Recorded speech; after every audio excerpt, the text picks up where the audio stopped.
Ketua Banteng Muda Indonesia BMI Kabupaten Buleleng, Dr. Ketut Putra Sedana pamit dari PDI Perjuangan.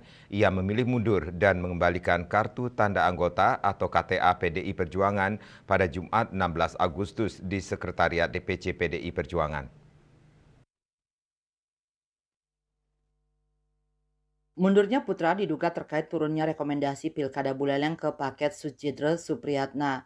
Pria yang akrab disapa Dr. Caput itu datang ke kantor DPC PDIP sekitar pukul 10 WITA. Ia didampingi oleh sejumlah simpatisan dengan membawa berkas dan baju kebesaran BMI dan PDIP. Ia pun langsung menyerahkan berkas pengunduran diri ke staf PDIP yang saat itu tengah bertugas. Pihaknya mengaku komitmen terhadap aspirasi masyarakat dan para pendukungnya menjadi alasan utama di balik keputusan mundur. Meski keputusan ini merupakan langkah berat, namun dianggap perlu demi kemajuan kaderisasi di PDIP.